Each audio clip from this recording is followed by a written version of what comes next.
6 interceptions, 4 practices, one quarterback making $230 million look like the worst investment in the history of professional football. Let that settle for a second. While you were going about your week, Deshaun Watson was out at Cleveland Browns training camp throwing the football directly to defenders more times than he threw touchdowns. And the most disturbing part of this entire situation is not even the interceptions themselves. It is that nobody in that building seems willing to stand up and say what every single person watching already knows deep down. This experiment is finished. Watson is not struggling towards something. He is not fighting through adversity on his way back to greatness. He is done. And the cold hard evidence sitting in front of us right now makes that impossible to argue against. Before we tear this whole thing apart piece by piece, I need you to do something right now. Drop a number in those comments. Drop a 4 if you still believe Watson deserves to start week 1, or drop a 2 if you think Shedeur Sanders needs to take over this offense immediately. I already know what that comment section is going to look like. Now if you are new here, welcome to Gridiron Ground, where we give you the real story that other channels will not touch. Hit that subscribe button right now and let us get into it. Before going further, if you're enjoying this video, don't forget to smash that subscribe button. It really helps us keep bringing you the content you love. Share this video with your friends so they don't miss out on all the drama and excitement. Let us start with the numbers because they are the foundation of everything we are about to discuss, and they are absolutely brutal. Through 4 training camp practices, Deshaun Watson has completed 58 of 90 passing attempts. That is a 64% completion rate. On paper, that sounds passable. It sounds like a quarterback who is at least getting the ball to his guys at a reasonable clip. But here is where the story completely falls apart. 3 touchdowns against 6 interceptions. 6 times across 4 practices, Watson has thrown the football directly to the opposing defense. 6 times he has made a decision that killed his offense before a play even had a chance to develop. 6 times he has handed the other team an opportunity that they did not earn. And if you think that number is just a product of an aggressive, risk-taking mindset from a veteran trying to push the limits in training camp, understand that today alone he threw 3 interceptions in a single practice session. 3 picks in 1 day of non-contact work. That is not a quarterback being aggressive. That is a quarterback who has completely lost the ability to identify where danger is on a football field. But here is the thing that makes these numbers even more alarming when you zoom out and look at the full picture. This is not a training camp anomaly. This is not a rough week that came out of nowhere. We watched the same pattern during OTAs. We watched it through minicamp. We watched it unfold during the portions of last season where Watson was healthy enough to take the field. Every single phase of preparation has produced the same result.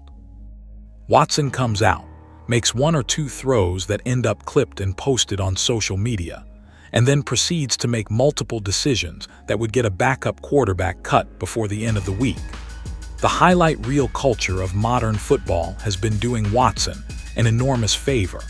Someone clips that one beautiful deep ball he threw on a Tuesday morning, and suddenly the comment sections are filled with people saying he looks like his old self. But they did not see the 3 interceptions sitting right next to that highlight on the full practice tape. They did not see the flutter balls. They did not see the panicked reads. They did not see the football sailing into the hands of a defender who did not even have to work for it. The full tape is ugly. It has been ugly for a long time. And right now at Gridiron Ground, we are one of the few places actually willing to show you the complete picture instead of cherry-picking the moments that fit a comfortable narrative. If you are not subscribed yet, lock in right now because we are going to be breaking this down every single day as training camp progresses. Now here is where it gets even more interesting because the numbers alone only tell you what is happening. The film tells you why it is happening. And that story is even more damning than 6 interceptions in 4 practices. Section 2. When you stop looking at the statistics and actually watch the tape of Deshaun Watson throwing the football in 2025, something becomes immediately and uncomfortably clear. This does not look like the same quarterback. Not even close. The physical tools that made Watson one of the most exciting players in the entire NFL during his Houston years have deteriorated to a point where it is genuinely jarring to watch. In Houston, Watson had one of the most naturally gifted arms in the league. He could throw on a rope from any platform, off his back foot, across his body in traffic, deep down the sideline. The ball came out with velocity and precision that made defensive coordinators lose sleep. Watch his throws now, and the difference is stark. The ball is floating. It is hanging in the air on intermediate routes where it should be arriving with authority. His out routes and comeback routes, throws that require sharp, decisive ball placement, are drifting instead of cutting through the air the way they need to. And when the ball hangs, NFL defenders close the distance. That is not a coincidence. That is physics working against a quarterback who no longer has the arm strength to overcome the margins that exist at this level. Now, there are real physical explanations being floated around for why his arm looks the way it does. His Achilles tendon recovery has been a topic of conversation all offseason. There are also persistent reports about shoulder soreness that has been lingering since the spring. And look, those are legitimate concerns. Injuries are real. Recovery timelines are unpredictable. A torn Achilles is one of the most devastating injuries a football player can suffer, and nobody is dismissing the physical toll that his body has taken over the last 2 years. But here is where the injury narrative starts to collapse under its own weight. The mechanical issues we are seeing on the tape are not limited to velocity. The decision-making breakdown happening in real time is not something you can blame on a sore shoulder or a healing Achilles. Watson is locking onto his first read and refusing to move off it. When his primary receiver is not open in the first 2 seconds of a play, he is not sliding to his second option the way a veteran quarterback with years of NFL experience should do instinctively. He is staring down one target, waiting, and then panicking into a window that has already closed. One of his interceptions from today was a textbook example of exactly this. He rolled to his right, locked his eyes onto a crossing route, never even acknowledged the safety sitting in the intermediate zone waiting for him, and delivered the ball directly into the defender's chest. That is not a throw that a sore shoulder caused. That is a processing failure. That is a quarterback who is no longer reading the field at NFL speed, and that is the kind of problem that does not heal with treatment or rest. That is a mental game that has broken down at the most fundamental level. Before going further, if you're enjoying this video, don't forget to smash that subscribe button. It really helps us keep bringing you the content you love. Share this video with your friends so they don't miss out on all the drama and excitement. And what happens next in this competition is going to make everything we just talked about look like a minor inconvenience by comparison. While Deshaun Watson has been compiling one of the most embarrassing training camp stat lines in recent memory, Shedeur Sanders has been quietly and methodically making this quarterback competition look like it was decided before it ever started. And here at Gridiron Ground, we have been watching this unfold practice by practice, throw by throw, and the gap between these two quarterbacks is not a slight edge in one direction. It is a canyon. Through 4 practices, Sanders has completed 64 of 91 attempts with 4 touchdowns and just 1 interception. 1. Compare that directly to Watson sitting at 3 touchdowns and 6 interceptions over the exact same number of sessions against the exact same defense, running the exact same schemes. That is a 5-interception difference between 2 quarterbacks sharing the same huddle, the same playbook, and the same practice environment. There is no external variable that explains that gap away. There is no weather excuse or coverage shell excuse or bad luck explanation that accounts for 5 additional turnovers. That gap exists because one quarterback is making sound, professional decisions with the football, and the other one is not. Today told the story in the clearest possible terms. Watson went 12 of 19 with 3 touchdowns and 3 interceptions. Sanders went 13 of 22 with 4 touchdowns and 1 pick. Watson threw as many interceptions in one single practice as Sanders has thrown across the entire training camp.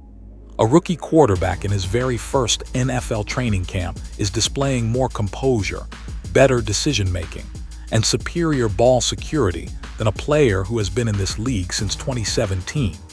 But what makes Sanders genuinely impressive is not just the turnover differential. It is how he is operating within the offense. He is throwing with anticipation, hitting receivers before they come out of their breaks, instead of waiting for them to get fully open. He is going through his progressions methodically, moving from his first read to his second and third option, the way a seasoned veteran should. He is taking what the defense gives him and manufacturing production within the structure of the offense, rather than forcing something spectacular when nothing is available. That is not a young quarterback winging it and getting lucky. That is a quarterback who processed information at an elite level during his college career and is bringing that same intellectual approach to the NFL game. The coaching staff has to see this. Todd Monken has to be watching these numbers and feeling the weight of what they represent. And if you are watching Gridiron Ground right now and you have not subscribed yet, this is the moment. Hit that button because we are covering every development in this competition, and you do not want to miss a single update as this situation moves toward a resolution. Because what is coming out of the excuse factory right now is going to test everyone's patience.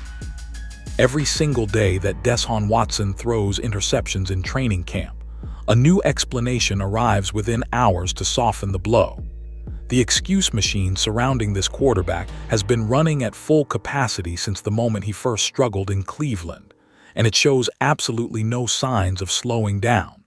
First, it was the adjustment period after missing so much time. Then it was the offensive system not being fully installed yet. Then it was the receiver group needing to develop chemistry with him. Then it was the Achilles recovery affecting his footwork and lower body mechanics. Now it is the shoulder soreness narrative, with some reporters framing his struggles as something almost sympathetic, as though Watson is a wounded warrior valiantly trying to compete through pain, rather than a highly compensated professional who is being outplayed by multiple teammates, including a rookie. And look, the injury angle deserves a direct response because it keeps coming up, and it needs to be addressed honestly. If Deshaun Watson's shoulder is genuinely compromised to the point where he cannot throw the football accurately and with adequate velocity, then he should not be practicing. Full stop. If the physical limitations are real and severe enough to explain 6 interceptions in 4 sessions, then taking those reps is irresponsible. It is irresponsible to himself because he is potentially aggravating an injury that needs proper treatment. It is irresponsible to the coaching staff because it gives them a completely false read on what a healthy Watson might look like.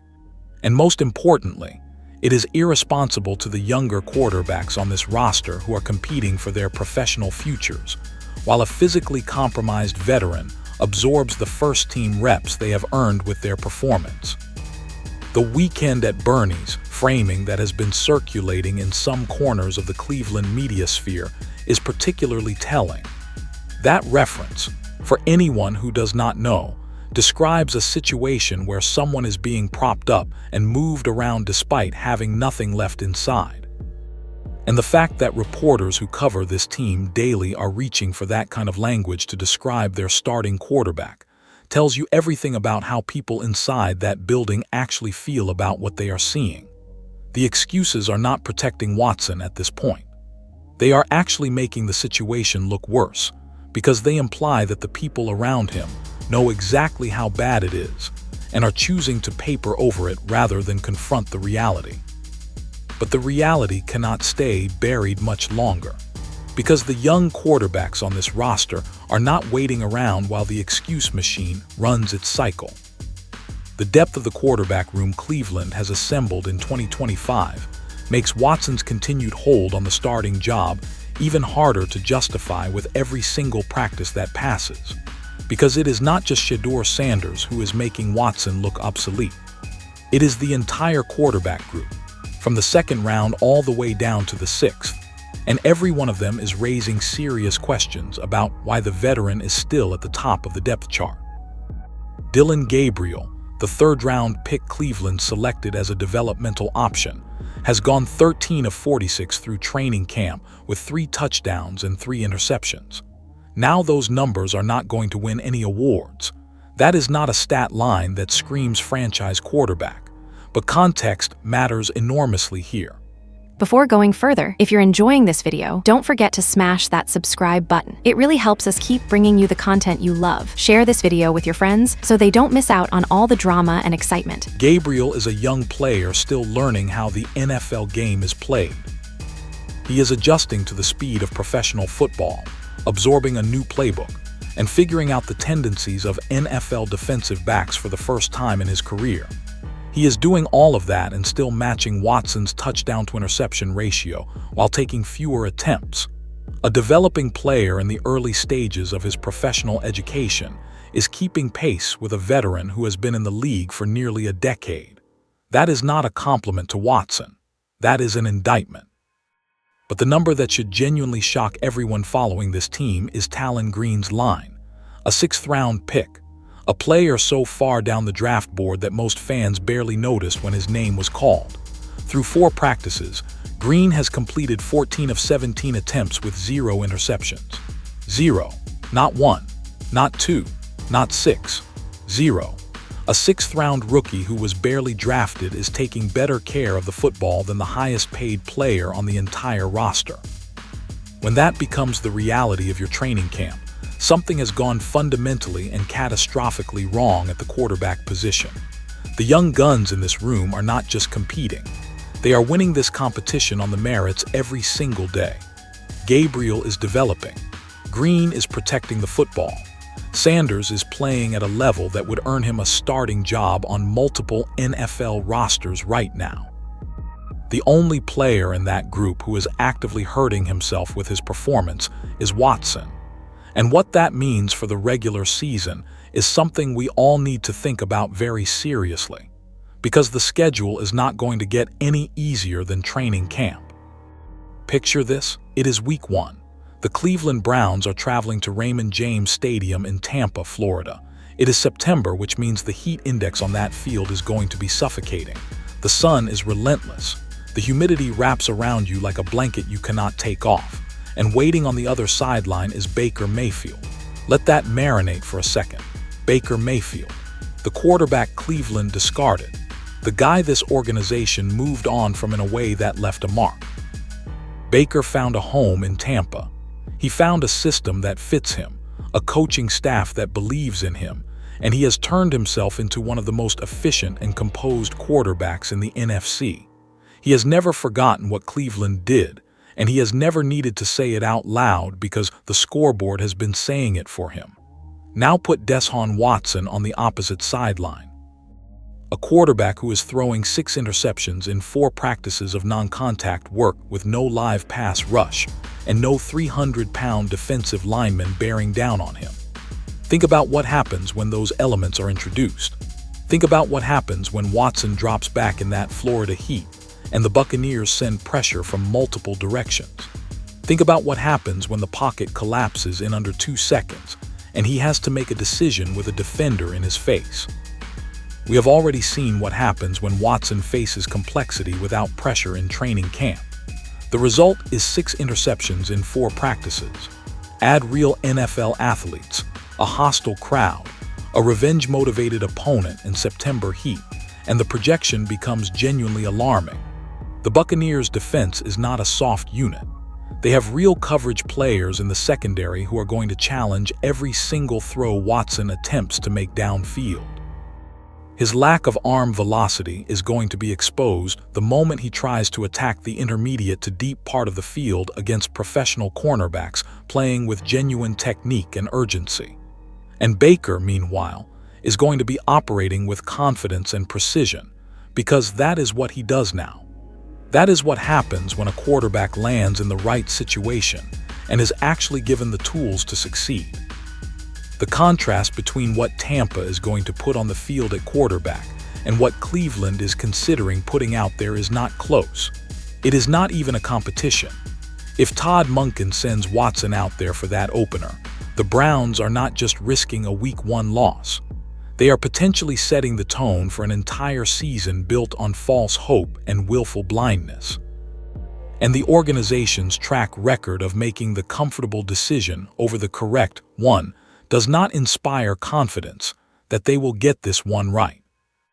Todd Monken has been measured in his public comments about the quarterback situation, and you can understand the logic behind that approach. He does not want to create unnecessary drama. He does not want to undermine a player in front of the media. He does not want to make definitive statements before the full training camp picture has developed. He said he wants to see how things look when the pads come on, and the complete offensive system is installed before drawing any firm conclusions about the starting job. On the surface, that is sound coaching philosophy. You give your players the benefit of the doubt, and you gather all available information before making decisions that affect the entire organization. But here is where that patience starts looking less like wisdom and more like avoidance. The information is already available. It has been available for weeks. It has been available since OTAs showed the same pattern we are seeing now. It has been available since minicamp reinforced every concern that existed from the spring. It has been available since last season, when Watson's performance before his injury was generating the same conversations we are having right now. Every day Monken waits is another day Watson absorbs first-team reps that Sanders, Gabriel, or Green have earned with their performance. Every practice where Watson lines up with the ones is a missed developmental opportunity for a younger quarterback who might be leading this franchise for the next decade. The financial dimension of this situation is also impossible to ignore, and it is clearly influencing the decision-making at the organizational level. The dead cap implications of moving on from Watson are enormous. The contract structure Cleveland agreed to when they traded for him was unprecedented in its fully guaranteed nature, and the financial consequences of officially ending the relationship are a real and legitimate concern for the front office. But here is the truth that every franchise eventually has to confront. Dead cap money is a sunk cost. It is gone either way. The question is not whether you can recover the money you already spent. The question is whether you are going to let the sunk cost continue to influence decisions that affect your team's ability to win football games. Organizations that hold onto declining players because of financial investment rather than on-field performance do not win championships. They win excuses. They win comfortable narratives. They win the ability to say they were loyal to a player right up until the moment the whole season collapsed. Gridiron Ground has been watching this organization face this crossroads, and we will be here to cover every single development as it happens. Make sure you are subscribed right now, because what comes next might be the most important decision the Browns front office makes in a generation. And the verdict on Watson is coming faster than anyone in that building seems to realize. Let us talk about the public persona of Deshaun Watson versus the reality of what is showing up on that training camp field every day, because the disconnect between the two is one of the most striking things about this entire situation. Earlier this offseason, Watson was posting workout videos. Before going further, if you're enjoying this video, don't forget to smash that subscribe button. It really helps us keep bringing you the content you love. Share this video with your friends so they don't miss out on all the drama and excitement. He was showing off his training regimen, looking sharp, looking athletic, talking about his mindset and his drive and his hunger to prove people wrong. He was using language about stepping on necks and taking charge and leading this franchise to somewhere it has never been. And in the moment, those videos generated genuine excitement. People looked at them and thought, okay, maybe he really has flipped a switch. Maybe the off-season work has translated into something real.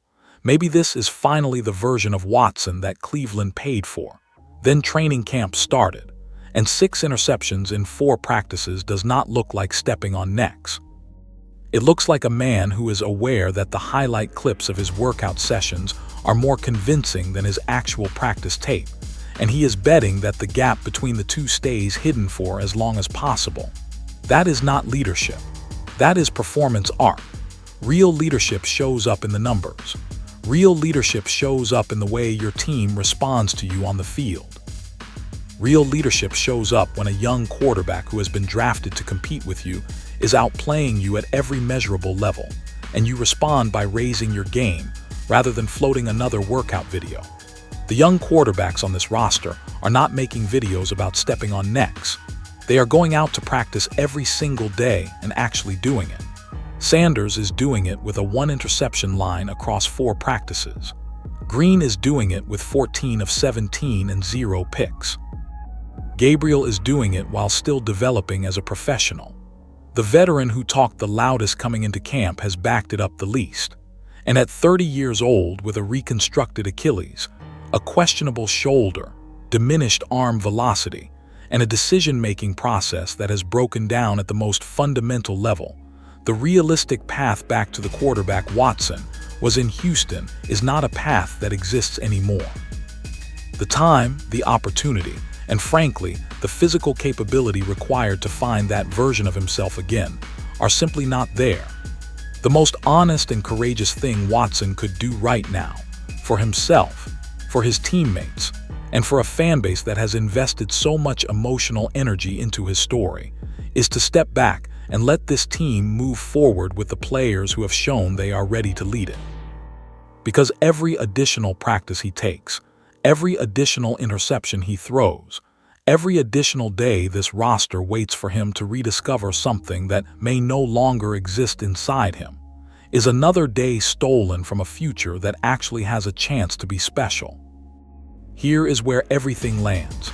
6 interceptions across 4 training camp practices, more turnovers than touchdowns, outperformed by a first-round pick, a third-round pick, and a 6th-round rookie simultaneously.